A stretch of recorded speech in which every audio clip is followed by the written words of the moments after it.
ಕೊರೋನಾದ ಆತಂಕ ಯಾವ ರೀತಿ ಹೆಚ್ಚಳ ಆಗ್ತಾ ಇದೆ, JN.1 ತನ್ನ ಕಬಂದ ಬಾಹುವನ್ನ ಹೇಗೆ ವಿಸ್ತರಿಸ್ತಾ ಇದೆ ಅನ್ನೋದನ್ನ ನೋಡ್ತಾ ಇದ್ರಿ. ಇನ್ನೊಂದು ಕಡೆಗೆ ರಾಯಚೂರಿನಲ್ಲಿ ಇದ್ದಕ್ಕಿದ್ದ ಹಾಗೆ ಚಳಿಯ ಪ್ರಮಾಣ ತೀವ್ರಗೊಂಡಿದೆ. ಇದರ ಪರಿಣಾಮ ವೈರಲ್ ಫೀವರ್ ಅಥವಾ ಕೋಲ್ಡ್ ಫ್ಲೂಗೆ ಸಂಬಂಧಪಟ್ಟಂತೆ ಆಸ್ಪತ್ರೆಗೆ ದಾಖಲಾಗ್ತಾ ಇರೋರ ಸಂಖ್ಯೆ ಜಾಸ್ತಿ ಇದೆ. ಅದರಲ್ಲೂ ಮಕ್ಕಳಲ್ಲಿ ಹೆಚ್ಚಾಗಿ ಸಮಸ್ಯೆ ಕಾಡ್ತಾ ಇದೆ. ಇದು ಸಹಜವಾಗಿ ರಾಯಚೂರಿನ ಜಿಲ್ಲಾಡಳಿತದ ನಿದ್ದೆಗೆಡಿಸಿದೆ. ಬನ್ನಿ ಆ ಬಗ್ಗೆ ಡೀಟೇಲ್ಸ್ ನೋಡ್ಕೊಂಡು ಬರೋಣ. ರಾಯಚೂರಿನಲ್ಲಿ ದಿಢೀರ್ ಚಳಿ ಹೆಚ್ಚಳ ತಂದ ಆತಂಕ. ಕೆಮ್ಮು ನೆಗಡಿ ಜ್ವರದಿಂದ ಬಳಲ್ತಾ ಇರುವ ಮಕ್ಕಳು, ಪೋಷಕರಲ್ಲಿ ಭಯ. ವೈರಲ್ ಫೀವರ್ ಲಕ್ಷಣಗಳಿಂದ ಕೊರೋನಾ ಭೀತಿ. ರಾಯಚೂರು ಜಿಲ್ಲೆಯಲ್ಲಿ ಇಲ್ಲಿ ತನಕ ಯಾವುದೇ ಕೋವಿಡ್ ಪ್ರಕರಣಗಳು ದಾಖಲಾಗಿಲ್ಲ. ಆದರೆ ಜಿಲ್ಲೆಯಲ್ಲಿ ಹೆಚ್ಚಾಗಿರುವ ಚಳಿಯಿಂದ ಚಿಕ್ಕ ಮಕ್ಕಳು, ವಯೋವೃದ್ಧರು ಹೆಚ್ಚು ಸಂಖ್ಯೆಯಲ್ಲಿ ವೈರಲ್ ಫೀವರ್, ಕೆಮ್ಮು ನೆಗಡಿಯಂತ ಸಮಸ್ಯೆಗಳಿಂದ ಬಳಲ್ತಾ ಇದ್ದಾರೆ. ಹೀಗಾಗಿ ಪೋಷಕರು ಮಕ್ಕಳನ್ನ ಶಾಲೆಗೆ ಕಳುಹಿಸೋದಕ್ಕೆ ಹಿಂದೇಟು ಹಾಕುವ ಪರಿಸ್ಥಿತಿ ಎದುರಾಗಿದೆ. ಸ್ಯಾಂಪಲ್ ಪರೀಕ್ಷೆಗಳು ಹೆಚ್ಚಾದರೆ ಪ್ರಕರಣಗಳು ಬರಬಹುದು ಅನ್ನೋ ಆತಂಕ ಸೃಷ್ಟಿಯಾಗಿದೆ. ವೈರಲ್ ಫೀವರ್ ಇದ್ರೂ ಪೋಷಕರು ಕೊರೋನಾ ಆತಂಕ ಎದುರಿಸ್ತಾ ಇದ್ದಾರೆ. ಹೀಗಾಗಿ ನಗರದ ರಿಮ್ಸ್ ವೈದ್ಯಕೀಯ ವಿಜ್ಞಾನಗಳ ಬೋಧಕ ಆಸ್ಪತ್ರೆಯಲ್ಲಿ ಮಕ್ಕಳಿಗಾಗಿಯೇ ವಿಶೇಷ ಕೋವಿಡ್ ವಾರ್ಡ್ ಅನ್ನು ತೆಗೆಯಲಾಗಿದೆ.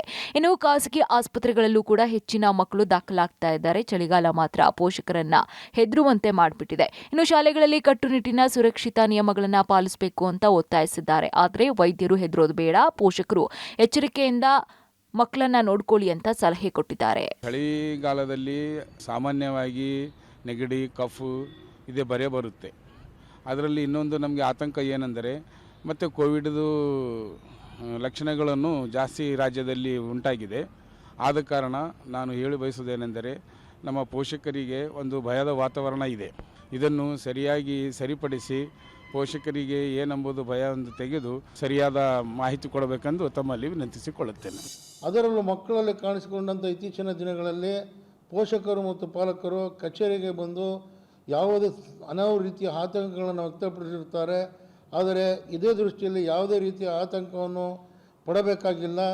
ನಮ್ಮ ರಿಮ್ಸ್ ಆಸ್ಪತ್ರೆಯಲ್ಲಿ ಶಿಶು ವಿಭಾಗ ಮತ್ತು ಮಕ್ಕಳ ಆರೋಗ್ಯ ಕೇಂದ್ರ ವಿಭಾಗದಲ್ಲಿ ಸರ್ವಸನ್ನದ್ಧರಾಗಿ ಚಿಕಿತ್ಸಾ ಕ್ರಮಗಳು ನಿರಂತರವಾಗಿ ನಡೆಯುತ್ತವೆ. ಹಲವಾರು ರೋಗಿಗಳು ಮಕ್ಕಳು ಚಿಕಿತ್ಸೆಯನ್ನು ಪಡೆದು ಗುಣಮುಖರಾಗಿ ಆಸ್ಪತ್ರೆಯಿಂದ ಬಿಡುಗಡೆ ಹೊಂದಿರುತ್ತಾರೆ.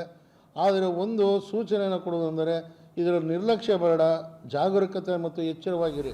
ವಾತಾವರಣದಲ್ಲಿ ದಿಢೀರ್ ಚಳಿ ಹೆಚ್ಚಳದಿಂದ ILI ವ್ಯಾಲಿರಿಯಾ ಹಾವಳಿ ಈ ಬಾರಿ ಹೆಚ್ಚಾಗಿದ್ದು, ಚಿಕ್ಕಮಗಳೂರು ಹಾಗೂ ವಯೋವೃದ್ಧರಲ್ಲಿ ಪ್ರತಿಕಾರ ಶಕ್ತಿ ಕಡಿಮೆ ಇರೋದ್ರಿಂದ ನಿರ್ಲಕ್ಷ್ಯ ಮಾಡುವಂತಿಲ್ಲ. ಚಳಿಗಾಲದಲ್ಲಿ ವೈರಸ್ಗಳ ಚಟುವಟಿಕೆ ಹೆಚ್ಚು ಇರೋದ್ರಿಂದ ಚಿಕ್ಕಮಕ್ಕಳು ಹಾಗೂ ವಯಸ್ಸಾದವರು ಎಚ್ಚರಿಕೆಯಿಂದ ಇರಬೇಕು ಅಂತ ವೈದ್ಯರು ಎಚ್ಚರಿಕೆ ಕೊಟ್ಟಿದ್ದಾರೆ. ಇನ್ನು ಚಿಕ್ಕಮಕ್ಕಳಲ್ಲಿ ಕೆಮ್ಮು, ವೈರಲ್ ಫೀವರ್ ಕಂಡು ಬಂದರೆ ನಿರ್ಲಕ್ಷ್ಯ ಮಾಡದಂತೆ ಸೂಚನೆ ಕೊಟ್ಟಿದ್ದಾರೆ. ಇದು ಪ್ರತಿ ವರ್ಷ ಬರುತ್ತೆ, ಬಟ್ ನೀವೇನು ಜಾಸ್ತಿ ಪ್ರಮಾಣದಲ್ಲಿ ಬಂದಿದೆ. ಬಿಕಾಸ್ ವಾತಾವರಣದಲ್ಲಿ ಸಡನ್ನಾಗಿ ಒಮ್ಮೆದೊಮ್ಮೆಲೆ ತಂಪು ಜಾಸ್ತಿ ಆಗಿದೆ.